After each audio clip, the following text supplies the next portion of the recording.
ఓం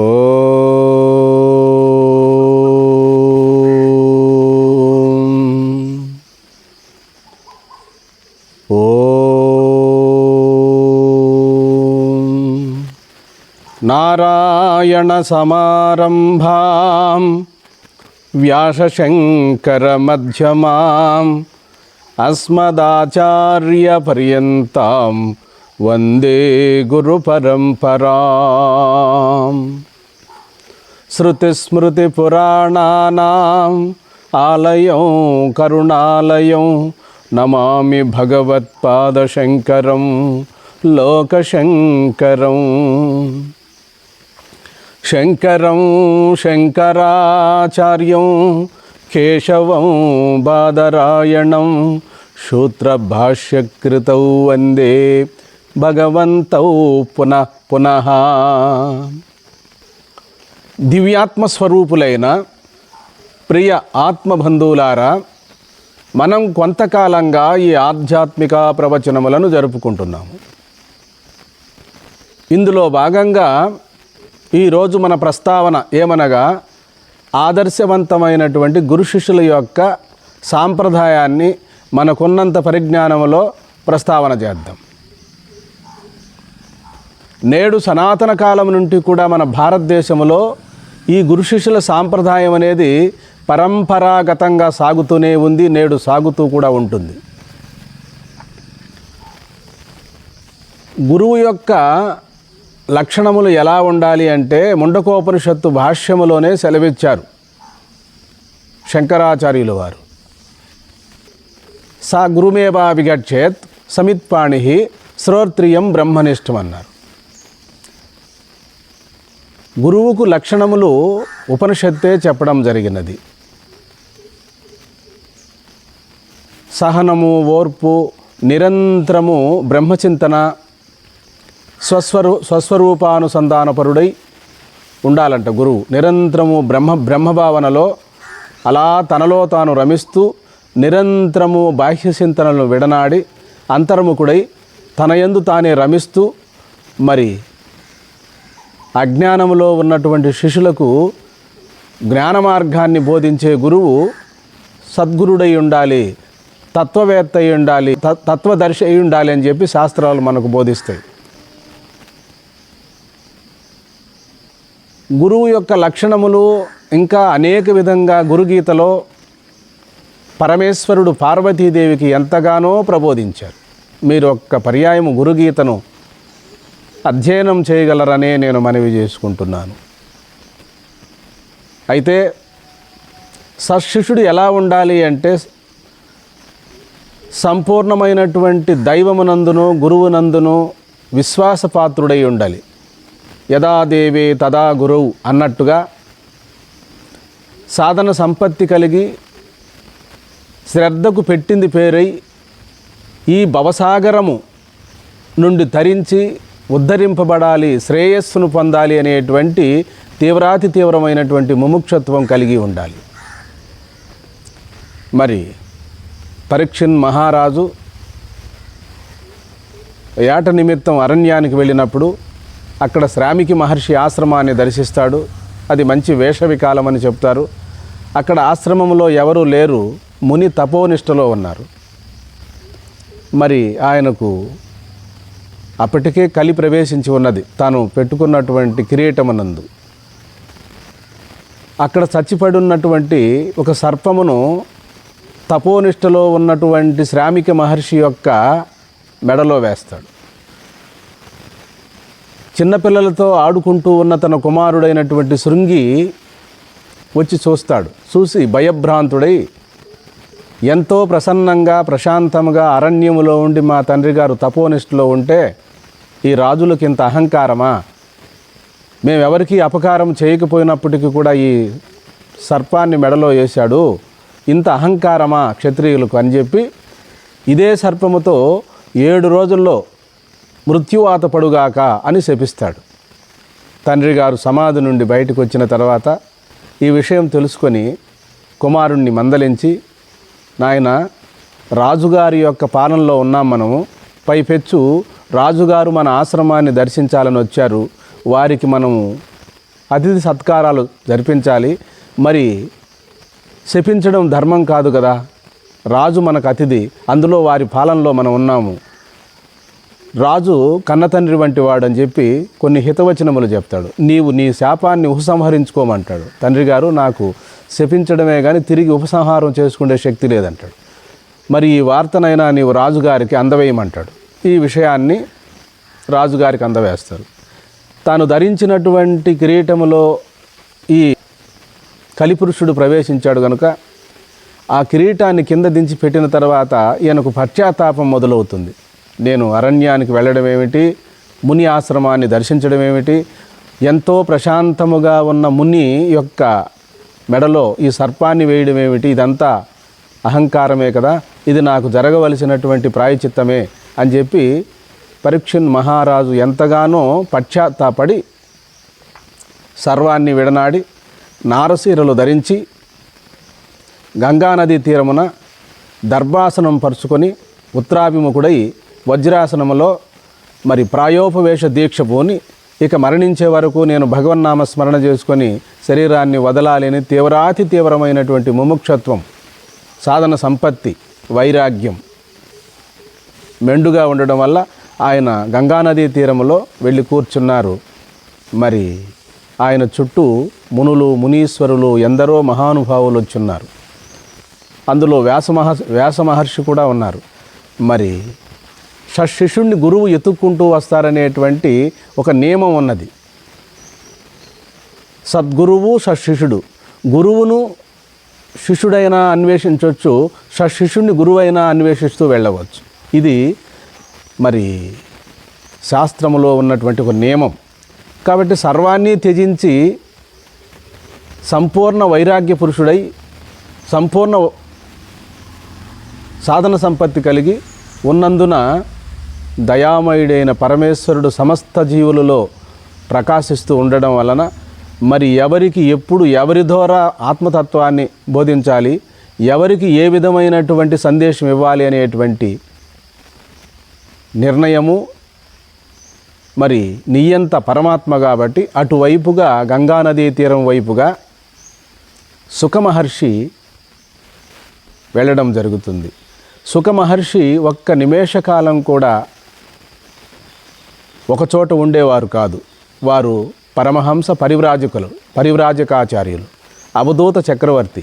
మరి సుఖమహర్షి యొక్క గొప్పతనము మనం భాగవతంలో విందురు కానీ, వాళ్ళ తండ్రి గారు వ్యాసుల వారు కూడా అక్కడే ఉన్నారు, నారద మహర్షి ఉన్నారు, ఎందరో మహానుభావులు ఉన్నారు, మునులు, మునీశ్వరులు.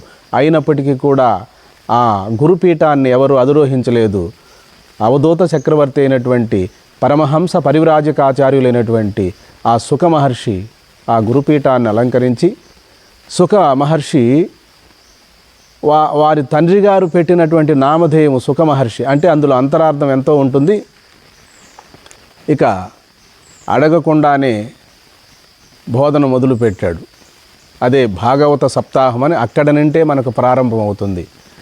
కర్మ ఏ విధముగా చేయాలి, మొట్టమొదటగా ధ్యానం ఎట్లా చేయాలి, ఏ విధముగా ప్రాణాయామము చేయాలి అనేటువంటి యోగము, జ్ఞానము, అనేకమైనటువంటి సాధన రహస్యాలను, యోగ రహస్యాలను, భక్తి యొక్క రహస్యాలను అన్నిటినీ సంపూర్ణముగా 7 రోజుల్లో పరీక్షిత్ మహారాజుకు చక్కటి తత్వబోధ చేస్తాడు, కథారూపములో బోధ చేస్తాడు. మరి ఏ సంఘటన జరిగినప్పటికీ కూడా అది సమాజం వైపే ప్రభావం చూపుతుంది. పూర్వం ద్వాపర యుగమునందు కూడా శ్రీకృష్ణ పరమాత్మ అర్జునుని నిమిత్తముగా చేసుకొని గీతోపదేశం చేశారు. మన ప్రతినిధి అర్జునుడు, జగశిష్యుడు జగద్గురువు శ్రీకృష్ణ పరమాత్మ. అలాగే అవధూత చక్రవర్తి అయినటువంటి పరమహంస పరివ్రాజకాచార్యులు వారు గురుస్వరూపులు. మరి పరీక్షిత్ మహారాజు సంపూర్ణమైన అధికారి. 7 రోజుల్లో భాగవత శ్రవణం చేశాడు. అతడు ముక్తస్వరూపుడై ముక్తిని పొందినట్టుగా మనకు మహాభాగవతంలో ఈ ఘట్టం తెలియబడుతుంది. ఇక్కడ మనం గుర్తించాలి, శిష్యుడు పరిపక్వతావస్థ పొందినప్పుడు, శిష్యుడు మరి సంపూర్ణ శ్రద్ధ విశ్వాసాలు కలిగి ఉన్నప్పుడు భగవంతుడే గురు రూపముగా వచ్చి బ్రహ్మోపదేశం చేస్తాడని చెప్పి వేమన యోగి చరిత్రలో మనం విని ఉన్నాం. వేమన యోగి కూడా అదే వైరాగ్యముగా వెళ్ళినప్పుడు మరి ఆ యొక్క వేమన యోగికి కూడా బ్రహ్మోపదేశము శివుడే గురు రూపముగా వచ్చి బ్రహ్మోపదేశం చేసినట్లుగా మనకు వేమన యోగి యొక్క చరిత్రలో మనకు తెలియబడుతుంది. కాబట్టి గురువుకు ఉండవలసిన లక్షణములు సా గురుమేవాభిగచ్చేత్ సమిత్పాణి శ్రోత్రియం బ్రహ్మనిష్టం. శాస్త్రములు యందు సంపూర్ణమైన అవగాహన ఉండాలి. మరి బ్రహ్మనిష్ట యందు కూడా స్వరూపనిష్ఠుడై నిరంతరము బ్రహ్మభావనలో ఉండాలి.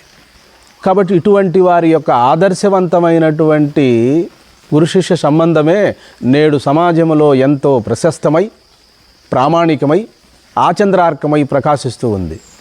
మధ్విరాట్ పోతులూరి వీరబ్రహ్మేంద్ర స్వాములు వారు శిష్యుడైనటువంటి సిద్ధయ్య స్వాములు వారు, అలాగే మక్షేంద్రనాథు, గోరఖనాథు, ఇలా చెప్పుకుంటూ పోతే మన భారతదేశంలో ఎందరో సదాచార సంపన్నులు ఆదర్శవంతమైనటువంటి గురు శిష్య బంధం అనేటువంటిది నేటి నుండి నాటి వరకు కూడా సాగుతూనే ఉంది. నాటి నుండి నేటి వరకు కూడా ఈ గురు పరంపర అలాగే కొనసాగుతూ ఉంది. కాబట్టి గడిచిన కాలంలో 1836 ఆ ప్రాంతంలో రామకృష్ణ అనే 2 అవతారములతో అవతరించినటువంటి రామకృష్ణ పరమహంస స్వామి శిష్యుడైనటువంటి వివేకానంద స్వాముల వారిద్దరూ కూడా ఆదర్శవంతమైనటువంటి గురు శిష్య సాంప్రదాయాన్ని సమాజానికి ఎంతో అత్యద్భుతముగా ప్రబోధించారు. కాబట్టి శిష్యుడికి ఉండవలసిన లక్షణములు ఏమిటంటే శ్రద్ధకు పెట్టింది పేరై ఉండాలి, ఓర్పు, సహనము, నేర్పు, సూక్ష్మబుద్ధి ఇవన్నీ ఉండాలి. గురువు ఒక్కింత సాధన చేస్తే శిష్యుడు 2 సాధన చెయ్యాలి. ఎందుకని రేపు రాబో రోజుల్లో ఈ శిష్యుడే సద్గురు స్థానాన్ని అలంకరిస్తాడు. 100 మంది గురువులు దొరుకుట సులభము అన్నారు, ఒక్క సశిష్యుడు దొరుకుట మాత్రం మహా కష్టము అన్నారు. 100 మంది గురువులు దొరుకుట సులభం, ఒక సశిష్యుడు దొరుకుట మహాదుర్లభం అని స్వామి వివేకానంద సాహిత్యములో మనకు తెలియబడుతుంది. మనం చెప్పుకుండే ప్రతి విషయము కూడా శాస్త్ర ప్రమాణమై మనకున్నంత పరిజ్ఞానంలో మనం ప్రస్తావన చేసుకుంటున్నాము. తమకు నేను మనవి చేసుకుంటున్నాను. శిష్యుడెప్పుడూ కూడా తమ హృదయములో సంపూర్ణమైనటువంటి గురుధ్యానం చేసుకుంటూ ఉండాలి. గురువు అనగా సాక్షాత్తు పరబ్రహ్మం. గురుర్బ్రహ్మ గురుర్విష్ణు గురుర్దేవో మహేశ్వర గురు సాక్షాత్ పరబ్రహ్మ తస్మై శ్రీ గురవే నమః అని గురుగీతలో చెప్పడం జరిగినది. ఈశ్వరో గురురాత్మేతి మూర్తిభేద విభాగినే వ్యోమవత్తు వ్యాప్తదేహాయ శ్రీ దక్షిణామూర్తయే నమః అని దక్షిణామూర్తుల వారి యొక్క గురు స్తోత్రములో ఇలా ఉంది. ఈశ్వరో గురురాత్మేతి మూర్తిభేద విభాగినే వ్యోమవత్తు వ్యాప్తదేహాయ శ్రీ దక్షిణామూర్తయే నమః అన్నారు. ఈశ్వరుడు, ఆత్మ, గురువు. ఈశ్వరో గురురాత్మేతి మూర్తిభేద విభాగిని. ఈ ముగ్గురికి కూడా ఏ విధమైనటువంటి భేదం లేదు. కాబట్టి ఈశ్వరుడు, గురువు, ఆత్మ ఈ 3 ఒకటేనని చెప్పి కొన్ని సందర్భాలలో భగవాన్ రమణ మహర్షుల వారు కూడా చిన్న చిన్న వాక్యాలలో తమ దగ్గరకు వచ్చిన శిష్యులకు ప్రబోధ చేశారు. ఎవరేం చెప్పినప్పటికీ కూడా గురువు యొక్క సహాయం ఎంతైనా ఉండవలను తమ శిష్యులకు. కాబట్టి గురువు అనేటువంటి వారు మరి లౌకిక విషయములలో ఎక్కువ మసులు కొనక మరి సదా ఆత్మనిష్టాపరులై సదాచార సంపన్నులై మిగలవలనని చెప్పి మనకు శాస్త్రమే ప్రసిద్ధములై ప్రబోధిస్తున్నది. గురువు ఏ విధముగా నడుచుకొనునో శిష్యులు కూడా అదే విధముగా నడుచుకుంటారు అని ఆర్యోక్తి.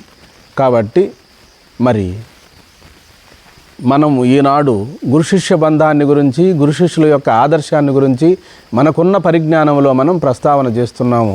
ఈ గురువు అనగా ఎవరు అంటే, గురువు అనగానేమి గుర్తు తెలుపువాడే పో గురువు అంటే, అనేక జన్మల నుండి నేను దేహము ఈ సంసార బంధములో చిక్కుకొని ఉన్న శిష్యులకు అజ్ఞానాంధకారాన్ని తొలగించి మరి ఆత్మజ్ఞానాన్ని ప్రబోధించి దైవమునకు తనకు భేదము లేదని అభేద జ్ఞానాన్ని బోధించేవారే సద్గురువులు. మరి గురువు తత్వవేత్త అయి ఉండాలి, తత్వదర్శి అయి ఉండాలని చెప్పి శాస్త్రం చెప్తుంది మనకు. ఎక్కడ చెప్తుంది? తద్విద్ది ప్రణిపాతేన పరిప్రశ్నేన సేవయ ఉపదేక్షంతితే జ్ఞానం జ్ఞానిన తత్వదర్శన. అట్టి తత్వవేత్తలు నీకు తత్వజ్ఞానాన్ని బోధిస్తారు. తత్వజ్ఞానము అనగా చతుర్విధ మహావాక్యములలో ఉన్నటువంటి అంతరార్థాన్ని తమకు బోధ చేస్తారు. శిష్యుణ్ణి తనంతటి వాణ్ణి చేసి చివరగా గురు శిష్యులు ఇద్దరూ కూడా ఏకమై పరమాత్మ స్వరూపులై మిగిలిపోతారు. కాబట్టి మరి గురువులు కూడా చక్కగా శిష్యులకు బోధన అందించాలి. అయితే శిష్యుడు ఏ స్థానంలో ఉన్నాడో, అతడు ఏ స్థితిలో ఉన్నాడో తెలిసి గురువు కూడా వారికి తగు మాత్రం జ్ఞానోపదేశం చేయాలి. శిష్యులు పరిపక్వత దశ లేకుండా వారికి 4 మహావాక్యాలు బోధించడము సబవే కానీ, ఏ రోజైనా తెలుసుకోవలసిన విషయం అదియే కానీ బుద్ధి పరిపక్వత లేకుండా మహావాక్య విచారణ అనుభవానికి రాదు. అయితే శిష్యుల్లో కూడా 2-3 తరగతుల వాళ్ళు ఉన్నారు. గురువు ఎంత చెప్పినా కూడా అర్థం చేసుకోలేని శిష్యులు కొందరున్నారు. గురువు ఒక్క వాక్యం చెప్పినా కూడా వెంటనే దాన్ని అర్థం చేసుకొని ఉత్తమ కోవకు చెందినటువంటి ఏకాగ్రత చిత్తము కలిగినటువంటి గురుభక్తి శ్రద్ధ కలిగినటువంటి ఉత్తమ శిష్యులకు ఒక్క వాక్య ప్రమాణమే, ఉపనిషత్తుల యొక్క వాక్యాన్నే వారు శ్రవణ మనన నిధిధ్యాసన చేసుకొని సాక్షాత్కారాన్ని పొందగలరు. అదే విధముగా ఈనాడు మన ప్రస్తావనలో ఈ ఆదర్శవంతమైన గురు శిష్యుల యొక్క సాంప్రదాయాన్ని మనం చెప్పుకుంటున్నాము. సుఖ మహర్షి బోధించిన తడవ ఏకాగ్రత చిత్తముతో శ్రవణం చేశారు. సామాన్యంగా కాదు, తీవ్ర ముముక్షత్వం కలిగింది. తీవ్రమైన పరితాపం, ఈ జన్మలోనే నేను దైవ సాక్షాత్కారాన్ని పొందాలి, పరమాత్మ సాక్షాత్కారం పొందాలి అనే తీవ్రాతి తీవ్రమైన పరితాపమే ముముక్షత్వం. మరి పరీక్షణ్ మహారాజులో సంపూర్ణమైన అధికారి లక్షణం, సంపూర్ణమైన శిష్య లక్షణం, సంపూర్ణమైన వైరాగ్యం ఉండడం వల్ల ఇక ధ్యానం కానీ, యోగం కానీ, జపం కానీ ఏమీ కాకుండా గురుదేవులు చెప్పిన ప్రకారం ఆ సుఖమహర్షి బోధించినటువంటి ఆ జ్ఞానంతోనే తాను సంపూర్ణమైనటువంటి జన్మరాహిత్యాన్ని చేసుకోగలిగినాడు. ఇది మనము ఈ తార్కాణం మనం ఎందుకు చెప్పుకుంటున్నామంటే, ధ్యానం ద్వారానే కదా మనం ముక్తిని పొందాలి, యోగం ద్వారానే కదా ముక్తిని పొందాలి, జపం చేస్తేనే కదా మనకు సిద్ధి కలుగుతుంది. ఇవన్నీ కరెక్టే, కాదనడానికి లేదు.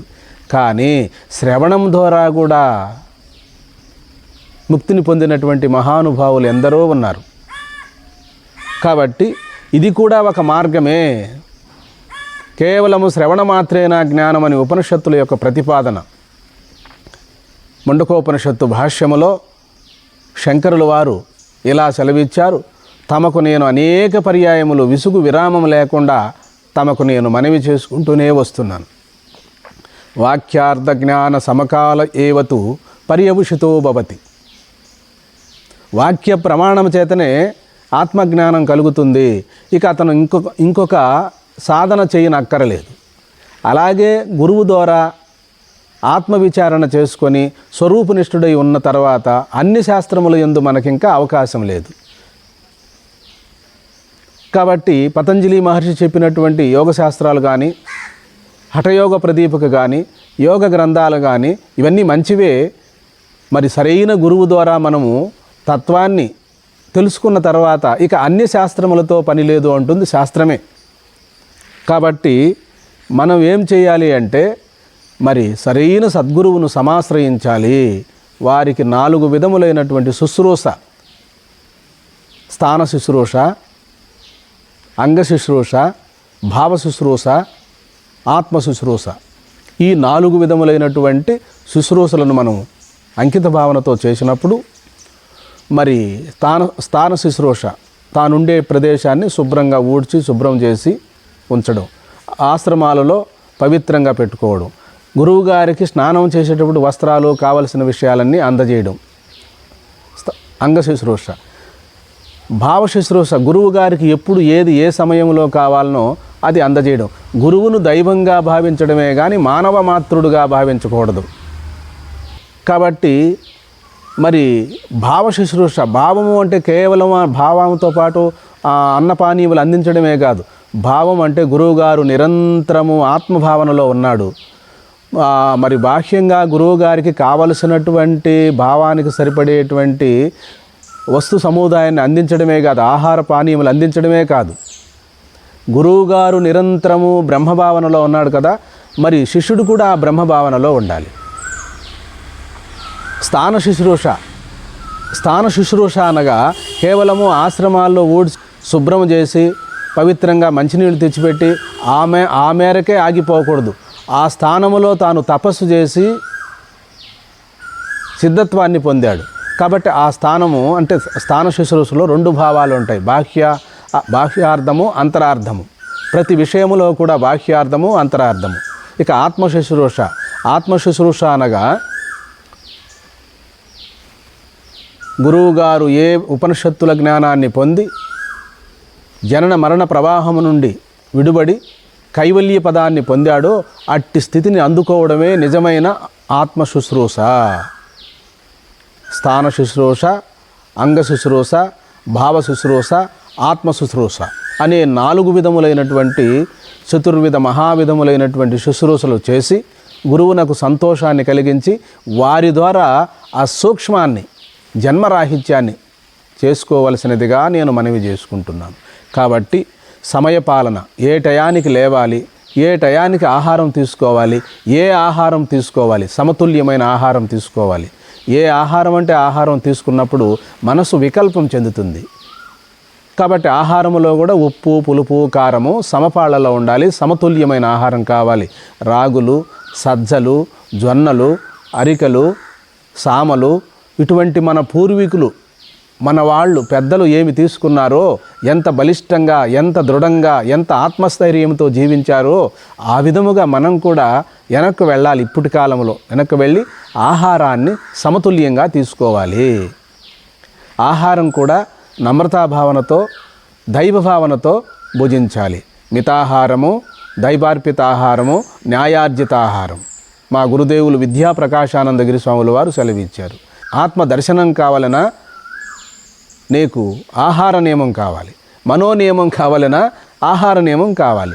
ఆహారాన్ని బట్టే మనసు ఏర్పడుతుంది, బుద్ధి ఏర్పడుతుంది, చిత్తం ఏర్పడుతుంది. తిండి ఎట్టిదో త్రేపు అట్టిది అని అంటారు.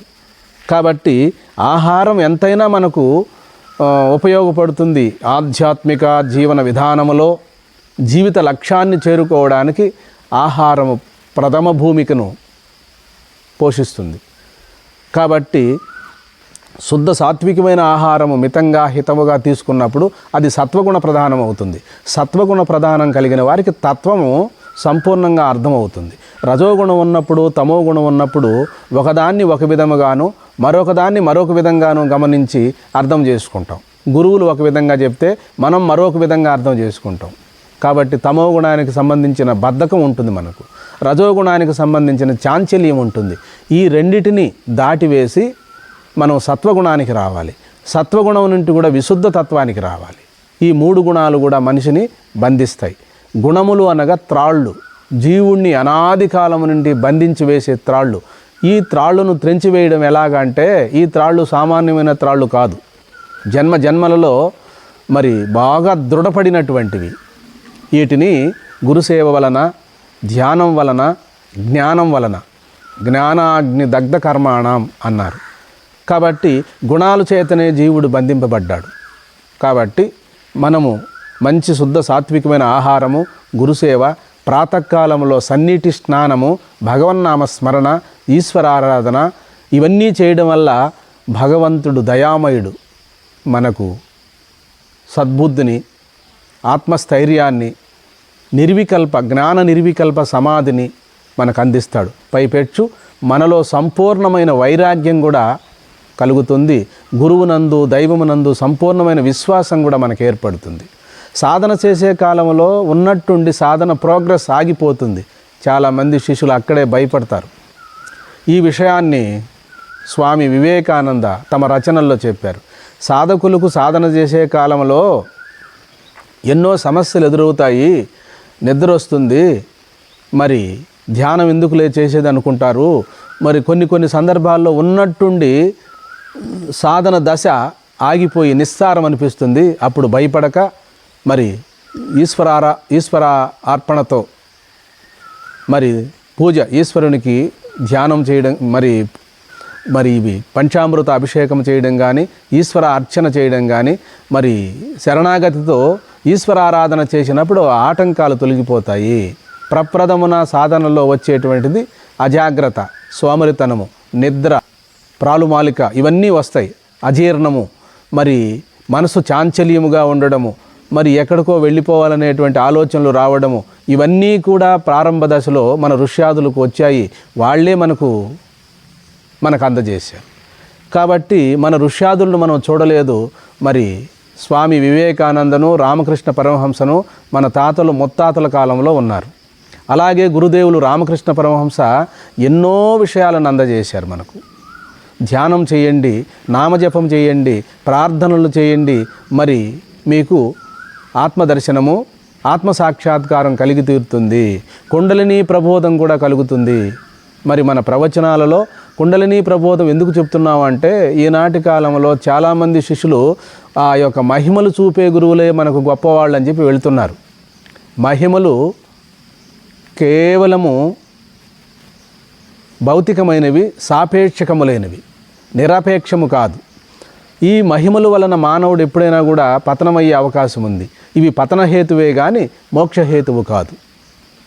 కాబట్టి తెలియని కాలంలో గురువు గారి దగ్గర, గురువు అంటే ఎవరు అంటే మహిమ, విభూతినిచ్చేవాళ్ళు, ఏదో మనకు మహిమను చూపేవారు, ఏదో తప్పిపోయిన గోవునో గేదెనో చెప్పేవారు, కడుపులో ఏ బిడ్డ ఉండాడో ఏ బిడ్డ ఉందో చెప్పేటువంటి వాళ్ళు, మా నగ పోయింది, మా వస్తువులు పోయిన వాటిని చెప్పేవాళ్ళనే గురువులు అనుకుంటారు. వీళ్ళు వేరే గురువులు, వీళ్ళు కూడా గురువులే మన భారతదేశంలో. కానీ శంకరాచార్యులు వారు ఎవరిని తప్పుపట్టలేదు, అవన్నీ మంచివే. కానీ నాకు పరమాత్మకు భేదము లేదని అభేద జ్ఞానాన్ని బోధించేవాడే నిజమైన సద్గురువు. నాకు ఈ లోక సంబంధమైన వస్తువులు ఇచ్చేవారు కాదు. నాకు పరమాత్మకు ఏ విధమైన భేదము లేదని, జీవునకు ఈశ్వరునికి ఏ విధమైన భేదము లేదని అభేద జ్ఞానాన్ని బోధించేవారే నాకు నిజమైనటువంటి గురువులని తెలుసుకోవాలి శిష్యులు కూడా. మరి శంకరుల వారు కూడా అదే అంశాన్ని చెప్పారు. కాబట్టి గురువు అంటే తత్వవేత్త అయి ఉండాలి, తత్వదర్శి అయి ఉండాలి, మహానుభావుడై ఉండాలి, చెప్పింది చేసిన వాడై ఉండాలి, శాస్త్ర ప్రామాణికమైనటువంటి బోధనలనే శిష్యులకు బోధించాలి, సదాచార సంపన్నుడై ఉండాలి. గురువు మంచి ఆచార వ్యవహారములు, సదాచార సంపన్నుడై ఉండాలి, శ్రోత్రియుడై ఉండాలి, బ్రహ్మనిష్ఠుడై ఉండాలి. ఈ రెండూ కలిసి ఉన్నవారే శిష్యులకు జ్ఞానబోధన చేయగలరు. కేవలము ధ్యాననిష్ఠుడే శిష్యులు తరింపజేస్తాడంటే లేదన్నారు. కేవలము ధ్యాననిష్ఠుడు జపనిష్ఠుడు అంటాం మనం. కేవలము ధ్యాననిష్ఠుడికి శాస్త్ర పరిజ్ఞానం ఉండదు. శిష్యులకు వచ్చే సందేహాలు నివృత్తి చేయలేడు శాస్త్ర ప్రమాణంతో. కేవలము శాస్త్ర ప్రమాణం ఉన్నటువంటి వారు కూడా ధ్యానానుభవము, మరి జ్ఞానానుభవం ఉండదు. అందుకని ధ్యాననిష్ట ఉండాలి, జ్ఞాననిష్ట ఉండాలి. అందుకనే శ్రోత్రియులు, బ్రహ్మనిష్ఠులు. శ్రోత్రియులు అంటే శృతిసారం ఎరిగినటువంటి వారు. బ్రహ్మనిష్ఠులు అంటే స్వస్వరూపానుసంధాన పరులై నిరంతరము బ్రహ్మభావన కలిగి, సర్వాత్మభావన కలిగి, ఏకాత్మభావనలో ఉన్నటువంటి వారే శ్రోత్రియులు, బ్రహ్మనిష్ఠులు, ఆచార్యులు. కాబట్టి ఇటువంటి మహానుభావులను సమాశ్రయించి మీ దగ్గరలో ఉన్న ఆశ్రమాలకు వెళ్ళి వారి ద్వారా మీరు మహావాక్య శ్రవణం చేయగలిగితే మీ జన్మ చరితార్థమవుతుందని నేను మనవి చేసుకుంటున్నాను. కాబట్టి ఇందులో చెప్పినటువంటి వాక్యాల్లో ఏదైనా సాహితీయ దోషములుండినా, అక్షర లోపములుండినా మీరు సహృదయులు మన్నించగలరని నేను మీకు మనవి చేసుకుంటున్నాను. మన ఆశ్రమానికి రావాలనుకుంటున్నారు. ఈ ఆశ్రమం అరణ్య ప్రాంతములో ఉంది. రాత్రివేళ ఇక్కడ చిన్న చిన్న సర్పములు, మరి తేళ్ళు, చిన్న చిన్నవి క్రిమికీటకాదులు తిరుగుతూ ఉన్నవి. మనం ఒకప్పుడు ఇక్కడికి తపస్సు నిమిత్తం వచ్చాం. ఈ కొద్దిగా నిర్మాణం చేసుకున్నాము. ఇక్కడ వసతి అంతంత మాత్రమే ఉంది. మరి బాత్రూమ్ సౌకర్యాలు లేవు. అందరికీ ప్రత్యేకించి రూములు లేవు. కేవలము ఇది అడవి ప్రాంతము. టౌనుకు ఒక 10 కిలోమీటర్ల దూరంలో ఉన్నది.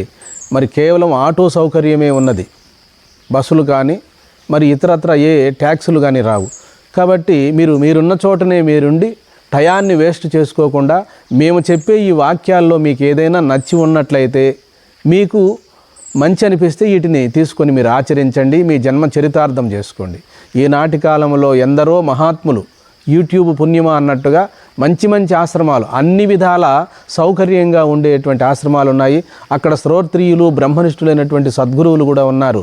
మేము కేవలం నిమిత్తము ఏదో 4 వాక్యాలు మా గురుదేవుని అనుగ్రహంతో మీ ముందుకు మేము వచ్చాము. మేము కేవలం ఏదో ఈ జటాజుటాలు పెంచుకొని ఉండడం వల్ల, ఈ మర్రి చెట్టు కింద మేము కూర్చొని ఉండడం వల్ల మా దగ్గర ఏదో మహిమలు ఉన్నాయని కానీ, మా దగ్గర ఏయో గొప్ప శక్తులు ఉన్నాయని కానీ మీరు భావించక, మా దగ్గర అటువంటి ఏమైనా ఉంటే అది కేవలము ఆత్మ అనుభవం తప్ప మాకు ఇంక వేరే ఏమీ లేవు. మీ ముందు నేను మనవి చేసుకుంటున్నాను. అటువంటి మహిమలు, శక్తులు మాకు మరి కలలో కూడా మేము వాటిని భావించలేదు. ఇక మీదట కూడా మేము ప్రదర్శించాలనే అభిప్రాయం కూడా మాకు లేదు. మాకు ఏదైనా అటువంటి శక్తి ఉందా అంటే అది మా గురుదేవులు బోధించినటువంటి ఆత్మ ప్రబోధము తప్ప అన్య మహిమలు మాకేమీ లేవు. కాబట్టి మీ ముందు నేను ఉంచుకుంటున్నాను. మన సమాజంలో ఒక గౌరవం ఉంది.